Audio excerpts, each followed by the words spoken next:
Olá pessoal, bem-vindos à nossa 7ª aula de inovação e empreendedorismo, disciplina na qual estamos estudando tudo aquilo que vai de encontro à necessidade de implemento da competitividade, das condições de competir em mercados que estão cada vez mais dinâmicos, cada vez mais concorrenciais, ou seja, seja qual for o setor, nós temos um número de players cada vez crescente, por conta de novas tecnologias que são elaboradas a cada dia e são agregadas àquele valor que as organizações pretendem entregar aos seus clientes, aos tomadores de serviço e compradores aí de quaisquer tipos de produtos, né? Dentro dessa disciplina estudamos um pouquinho como funciona o trânsito do conhecimento dentro da organização até que isso se desdobre em inovação, que nada mais é do que a melhoria de condições, seja no processo, seja nos produtos, ou seja até mesmo na estrutura do negócio, ou no modelo de negócio, para que seja possível concorrer de uma forma melhorada, concorrer com melhores condições frente aos demais players do mercado, né? Além disso, consideramos aqui o comportamento dos empreendedores, que são os indivíduos que motivam todos os recursos de dentro da organização para que eles possam chegar a uma melhor condição de relacionamento com seus clientes e mercados, conquistando aí posicionamentos melhores frente à veiculação de produtos e serviços inovadores para os clientes. Ok? Bem, na aula de hoje temos diversos itens a serem compreendidos e vamos buscar aqui primeiro uma questão que é bastante pertinente nos movimentos de incremento tecnológico ou nos movimentos de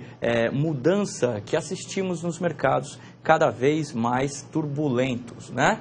Principalmente o mercado e a sociedade cobram que as empresas se renovem em um ritmo cada vez mais acelerado por conta disso, né? Então, os negócios eles precisam se reinventar, dadas as características e as necessidades de um cliente cada vez mais exigente, que tem aí contato com a informação em tempo real. Sempre que acontece alguma coisa, esse cliente através dos diversos recursos tecnológicos ligados à comunicação e à informação, esse cliente tem acesso instantâneo e por isso ele tem a consciência daquilo que modificação no ato de consumir ou naquele produto que ele tem ou no serviço que está sendo prestado. E por isso ele está atento às modificações do valor que ele consome. Para isso é necessário estar antenado com aqueles que são os anseios deste mercado, conhecer muito bem este cliente e estar sempre conectado às mudanças tecnológicas do tempo de atuação da organização. Dentro deste contexto, a criatividade se torna uma base de concorrência e um processo a ser gerenciado, porque é necessário inovar, é necessário sempre agregar valor ao produto, o que significa embutir a esse produto condições que o destaquem em relação aos demais produtos do mercado, conseguir processos mais enxutos e menos onerosos que possam resultar numa competitividade de preços aparente, uma melhor condição de concorrência com os demais players do mercado. Dentro desse contexto, o desafio real é a incerteza, por conta de que é impossível determinar a priori se um determinado investimento feito na base produtiva, feito numa categoria de inovação, surtirá ou não as receitas pretendidas, ou seja, terá os benefícios almejados quando empenhados os custos para desdobramento dessas tecnologias. O que significa dizer que dentro das grandes organizações, ainda que seja necessário um movimento de inovação, é impossível dizer quais serão esses seus desdobramentos. Bem, falamos muito sobre a questão do empreendedorismo que é aquele modelo de empreendedorismo onde alguém inicia um novo negócio e este alguém é o detentor dos meios de produção desse negócio. Agora precisamos também citar o intraempreendedorismo, que em uma época corporativa como a nossa, onde as grandes empresas detêm aí uma grande parcela dos mercados, a maioria das pessoas estão conectadas a esquemas produtivos já pré-estabelecidos, ou seja, trabalham em empresas. E essas empresas que cultivam empreendedorismo são aquelas que há a possibilidade de explorar oportunidades, empresas que criam outras empresas, empresas que criam divisões de negócio, que criam produtos e serviços e renovam suas práticas constantemente. O que significa dizer, então, que o intraempreendedorismo é aquele gerenciado ou mesmo motivado por fatores humanos que se encerram dentro de organizações já existentes, ou seja, esses fatores humanos não iniciarão suas próprias organizações, mas contribuirão para organizações já existentes. No conceito de empreendedorismo, dizemos que é a adaptação do comportamento, atitudes e estratégias de empreendedores, aqueles típicos que lançam novas organizações, dentro de uma organização já estabelecida. Esta organização ela tem a ver com o conceito de burocracia, burocracia literal weberiana, né? A burocracia que é uma estrutura organizacional que possui regras, rotinas e procedimentos formais de trabalho, formada por uma hierarquia e uma divisão de responsabilidades e tarefas, ou seja, a burocracia é uma organização pautada por regras e que aloca seus recursos em processos de geração de valor de uma forma organizada pela racionalidade, né? O termo burocracia aqui, apesar do uso comum deste termo estar associado a um modelo de regras em um volume que deixa o processo oneroso, que deixa o processo bastante demorado, neste contexto estamos aplicando a burocracia no sentido weberiano de uma organização formalmente estabelecida. Então, aquele indivíduo que trabalha em burocracia e gera algum tipo de empreendimento dentro dela, ele é um indivíduo intraempreendedor. No âmbito do intraempreendedorismo, os sucessos pertencem à organização. Já no lado do empreendedorismo independente, quem recebe o sucesso do negócio é o próprio empreendedor. No intraempreendedorismo, a organização irá suportar os riscos e as falhas. E é por isso que o sucesso incide em maior frequência para a organização, ou seja, as receitas oriundas desse sucesso vão para a organização em maior parte do que para o intraempreendedor. Apesar de algumas organizações alocarem este recurso também como sócios dessas iniciativas. Já no empreendedorismo independente, as falhas são arcadas pelo próprio empreendedor, né? No intraempreendedorismo há uma grande gama de recursos e financiamentos possíveis e pessoal, né, orientado pela organização já existente, enquanto no empreendedorismo independente existe uma limitação dos recursos por conta de que o empreendedor muitas vezes não tem todos os recursos disponíveis para inovar, para empreender. No intraempreendedorismo há um maior controle daquilo que é feito. Já no empreendedorismo literal, no empreendedorismo independente, existe a liberdade do empreendedor em alocar os recursos onde ele quer. No intraempreendedorismo, há o apoio da reputação da organização já existente. No empreendedorismo é necessária a construção de uma reputação, principalmente para a busca de recursos, né? No intraempreendedorismo é necessário enfrentar uma cultura organizacional já estabelecida e no empreendedorismo é possível construir essa cultura organizacional a partir de uma base de recursos que será alocada aí de acordo com aquilo que é a vontade do empreendedor, né? O perfil do intraempreendedor usualmente primeiro, o padrão é que o dinheiro não é o que determina, ou seja, o intraempreendedor ele está lá motivado por um salário, ele já tem um salário e existem outras coisas que vão motivá-lo. A maior motivação do intraempreendedor é influenciar com liberdade, ou seja, ele tenta se destacar e conseguir certo grau de autonomia dentro de uma organização já estabelecida. Eles desejam uma remuneração justa, mas isso não é o objetivo. A remuneração é apenas um indicador de que ele está desempenhando bem o seu papel. E que papel é esse? É contribuir para o correto andamento das iniciativas da organização, surgindo aí com novos modelos inovadores para continuar concorrendo num determinado mercado.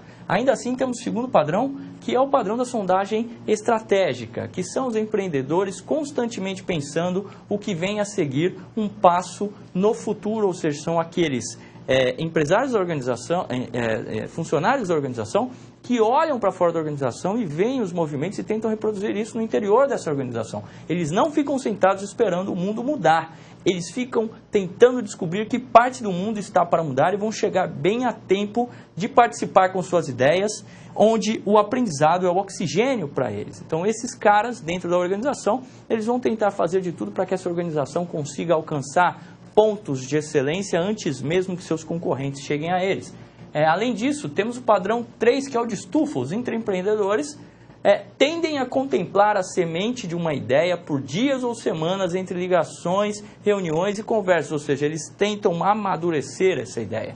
À medida que jogam mais luz sobre a ideia, ela fica mais clara, mas eles ainda não a compartilham, eles ainda guardam essa ideia, que é para deixar ela bastante madura, para que ela não se perca quando proposta de uma forma ainda equivocada para a organização. Eles precisam amadurecer a ideia ao invés de já se lançarem sobre ela, porque o ambiente corporativo ele é diferente do ambiente de autonomia que ele encontraria no empreendedorismo de uma startup, por exemplo, né? Temos ainda um quarto padrão, que é o do pensamento visual, ou seja, o pensamento visual é uma combinação de brainstorming, né, que é uma atividade de coleta de diversas ideias de diversos interlocutores, mapa mental e design thinking. Design thinking, veremos um pouquinho mais sobre isso, como funciona o design thinking nas aulas a seguir. Apenas depois de uma iluminação, os intraempreendedores conseguem formular e visualizar uma série de soluções em suas cabeças. Raramente eles formulam apenas uma solução, ou seja, eles visualizam o problema e conseguem, através de conversas, elucidar aí diversas respostas a esse problema e, de certa forma, o modelo de intraempreendedorismo que eles passam a gerar e investem aí as suas potencialidades, este modelo está validado por diversas outras opiniões que foram coletadas, ainda sem mostrar a ideia por completo, apenas para abordar o problema e gerar ali diferentes pontos de vista que possam nutrir novas soluções. Temos um quinto padrão, que é o padrão da virada, que significa fazer mudanças significativas e corajosas na direção da direção estratégica atual. Isso soa assustador e exagerado para muitas organizações maduras, ou seja, é quando esse intraempreendedor começa a agir no sentido de modificar alguns dos processos já estabelecidos, mexendo em algumas ideias já estabelecidas, mudando o paradigma cultural da organização e fatalmente mexendo naquilo que chamamos de região de conforto de alguns recursos humanos alocados em posições já estratificadas da organização, o que significa dizer que este intraempreendedor encontrará algumas barreiras de ordem humana, né?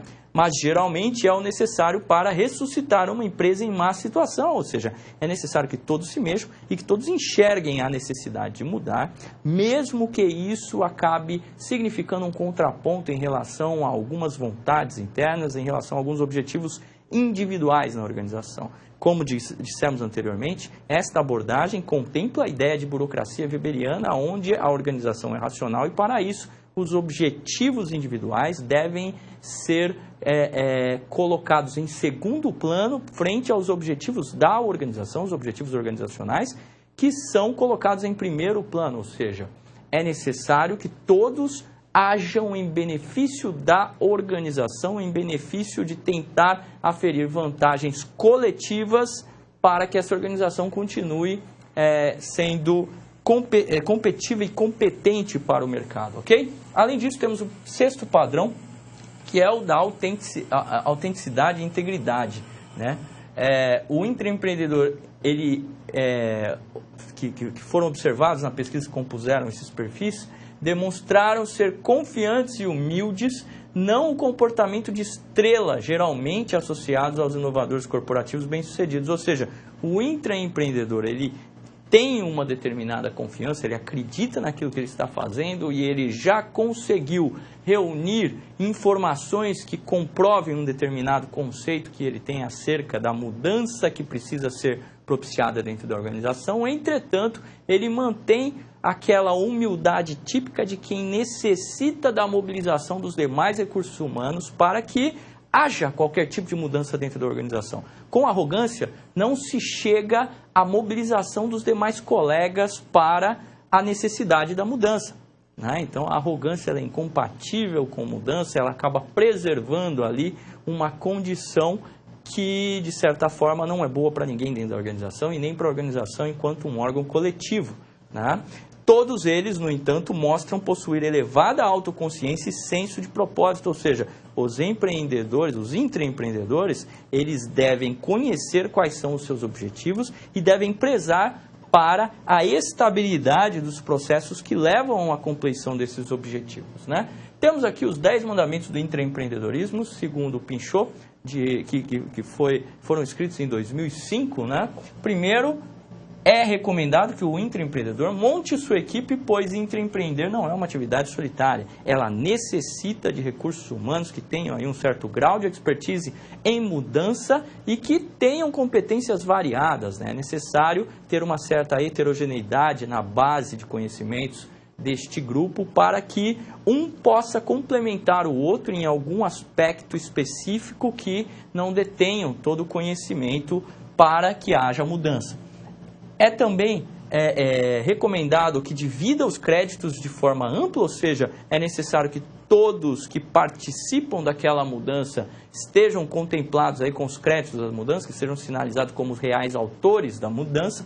Além disso, é recomendado que peça conselhos antes de pedir recursos, ou seja, quando você pede conselho, principalmente para as instâncias que patrocinam um determinado projeto, você inclui a outra pessoa, que muitas vezes é um influenciador importante para que os recursos sejam disponibilizados. Então, antes de sair pedindo os recursos para algo que é necessário incluir as pessoas nesse processo. Nada mais inclusivo, principalmente no âmbito de patrocínio, do que pedir conselhos, né? Porque a pessoa do outro lado se sente valorizada, né? E começa a ter um sentimento de pertença em relação ao projeto. Além disso, é recomendável que se prometa pouco e entregue muito, né?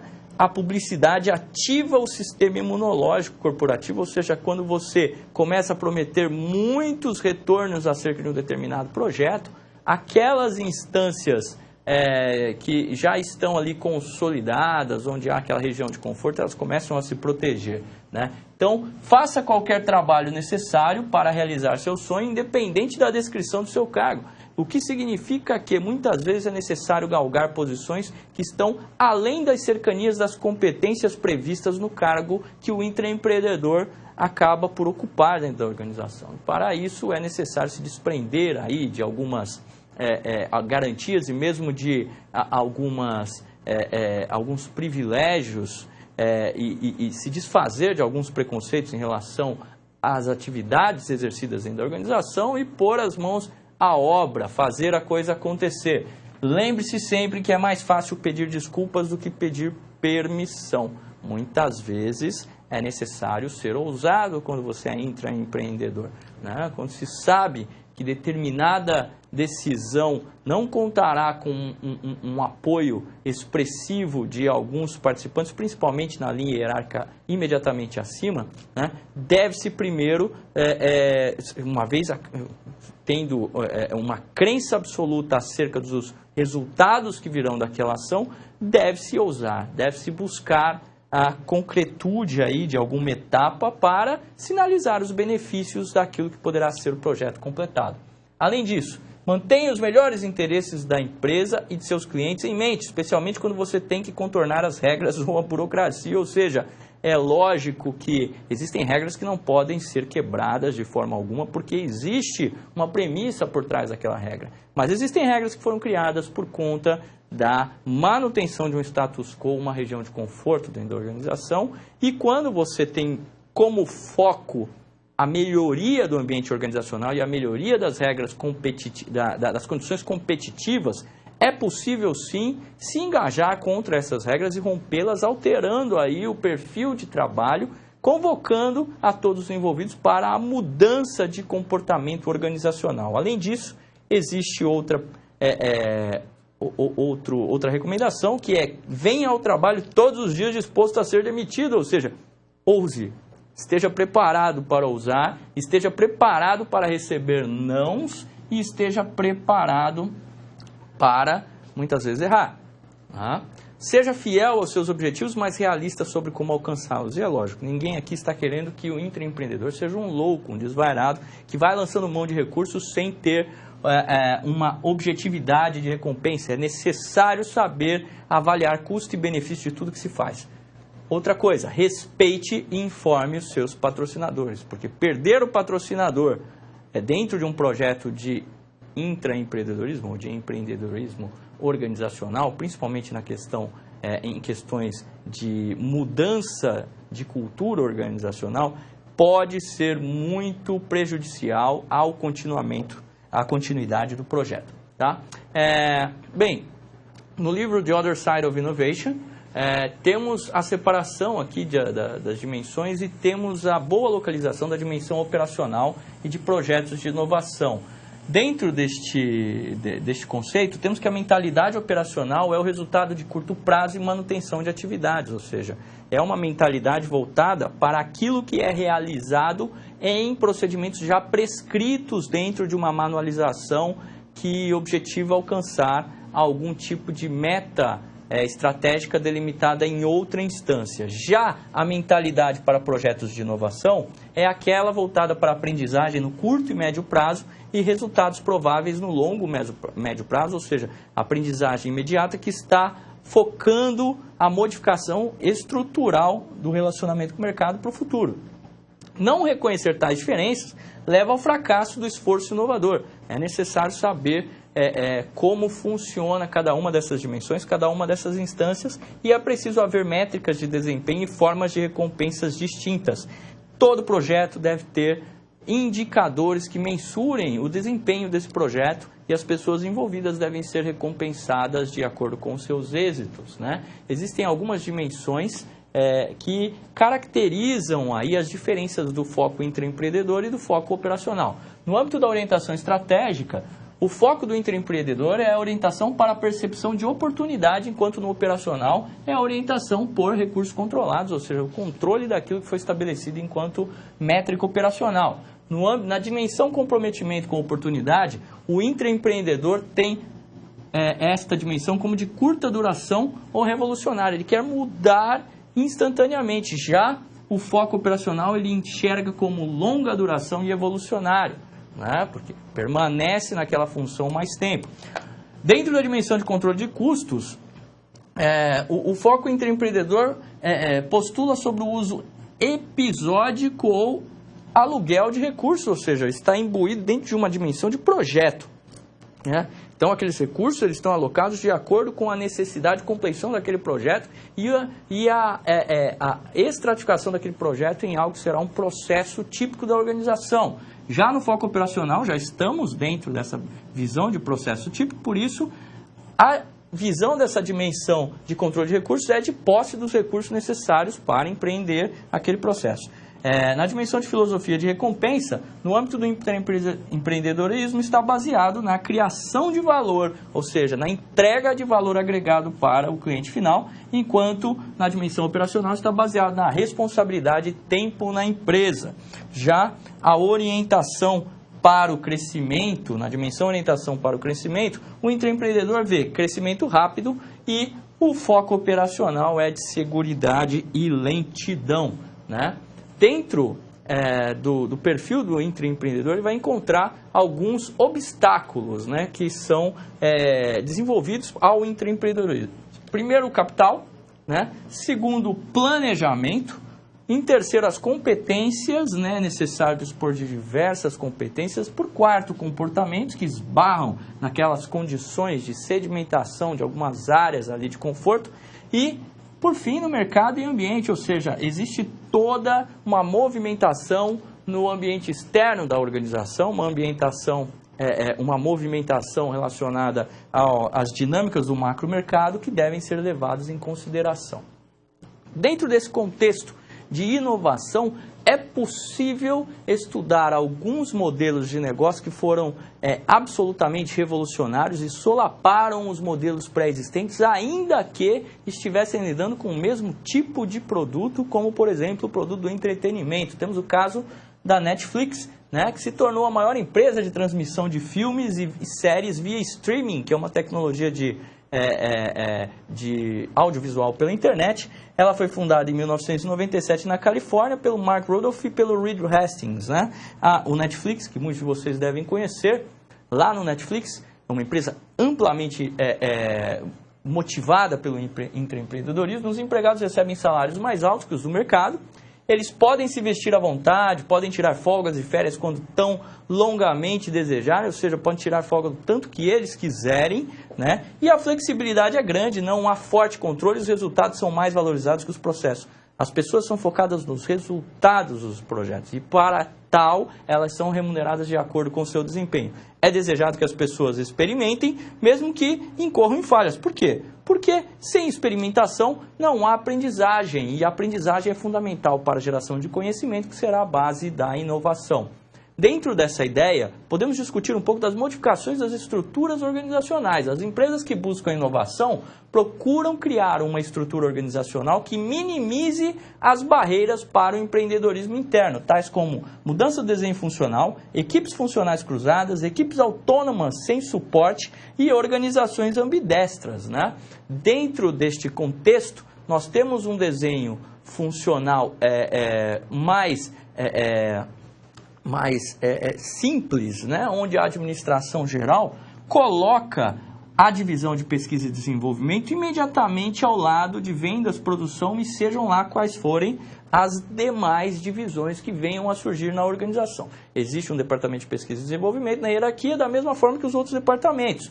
Já existem equipes funcionais cruzadas que muitas vezes conseguem obter melhores êxitos no âmbito da inovação. Existe uma relação direta com os departamentos da empresa que participam do seu desenvolvimento. Então temos lá a administração geral, os demais departamentos, e cada um desses departamentos estão dentro de uma dinâmica de desenvolvimento de um negócio emergente. Temos também as equipes autônomas, sem suporte, ou seja, onde um determinado negócio emergente vai ser desenvolvido numa divisão imediatamente colateral às demais divisões da organização, inclusive a divisão de pesquisa e desenvolvimento. Ela cria um novo negócio que fica fora da empresa estabelecida e de sua hierarquia, mas dependem dos outros departamentos existentes no momento de sua implementação, como, por exemplo, o departamento de vendas no momento de escoamento daquela produção ou daquele serviço.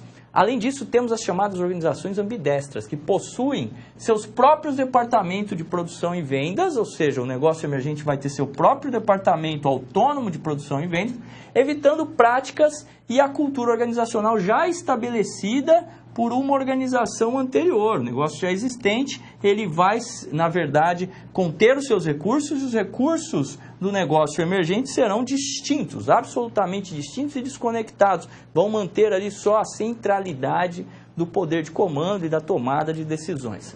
Dentro desta lógica, é possível falar um pouquinho sobre gestão de portfólio de projetos. Quando uma organização lança a mão de diversos projetos inovadores e diversos empreendimentos distintos, ainda colaborada aí pela motivação do intraempreendedorismo. Deve existir um processo para avaliar a viabilidade de cada projeto dentro de um conceito corporativo e, caso não atenda a certos critérios, ele deve ser arquivado ou aditado. Quais são os critérios que devem ser levados em conta? Principalmente critérios de ordem financeira e critérios de pontos.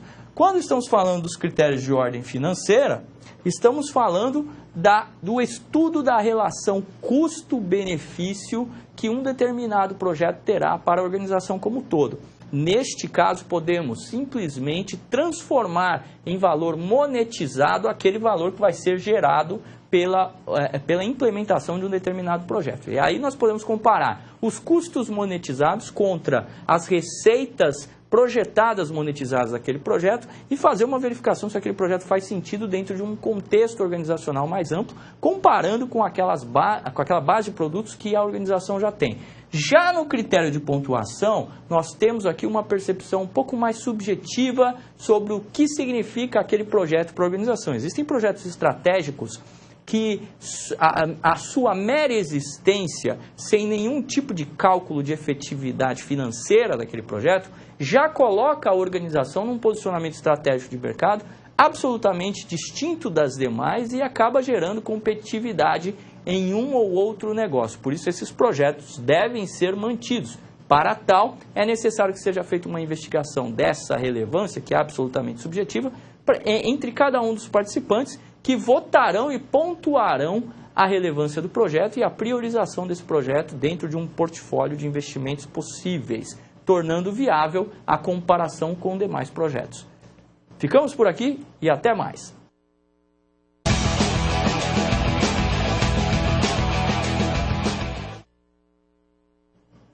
Olá pessoal, vamos para a atividade de nossa 7ª aula de inovação e empreendedorismo, né? Nesta atividade vamos falar um pouquinho sobre o Google, né? O Google que planeja aí a migração de toda a sua estrutura de negócio para dentro de uma grande holding chamada Alphabet. Como podemos definir o tipo de empreendedorismo existente no Google?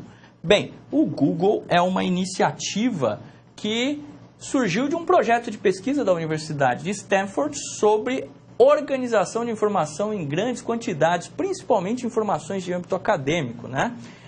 Inspiração deste sistema foi nos sistemas acadêmicos de citação, onde era possível verificar a relevância de um determinado artigo acadêmico a partir das citações que ele tem nos demais artigos, e aí o qualificador de relevância acaba apontando para esse artigo que tivesse mais citações ou acesso.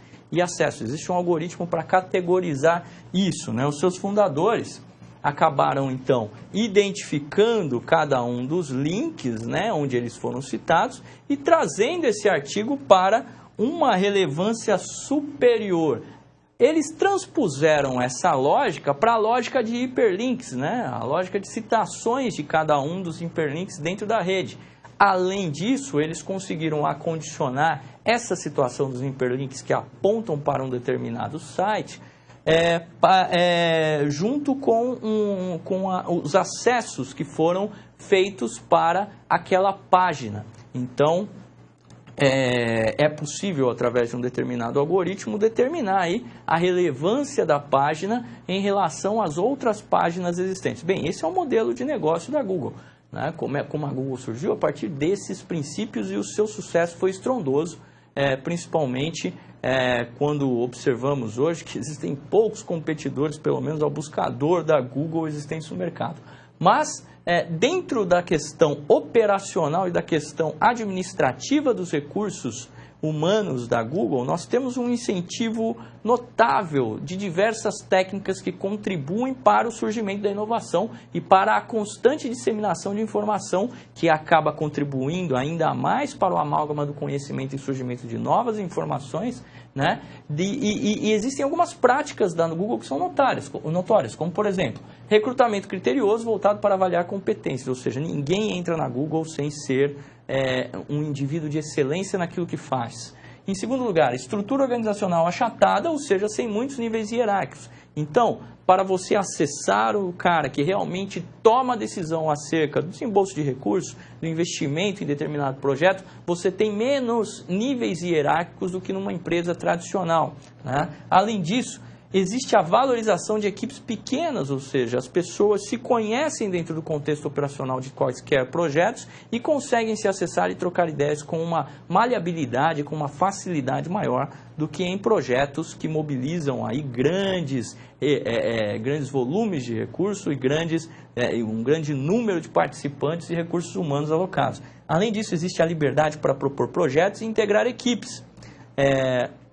Você pode integrar a equipe ou ser convidado por equipes dentro do Google, e você tem a liberdade de propor aí a constituição de novas equipes para nortearem algum projeto que você venha a julgar interessante, propor aí para a base da Google, e a Google tende a aceitar aqueles projetos que têm um potencial inovador.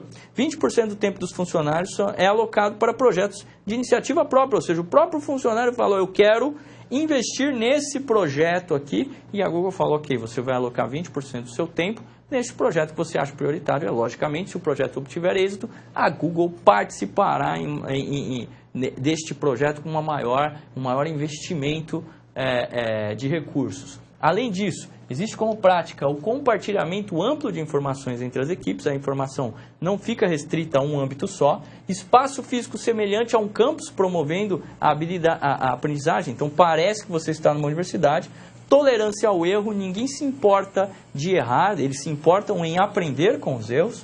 O uso sistemático de ferramentas para cada cadastro, para cadastro e gestão de ideias e projetos, assim como métricas relacionadas, ou seja, as ideias não se perdem, né?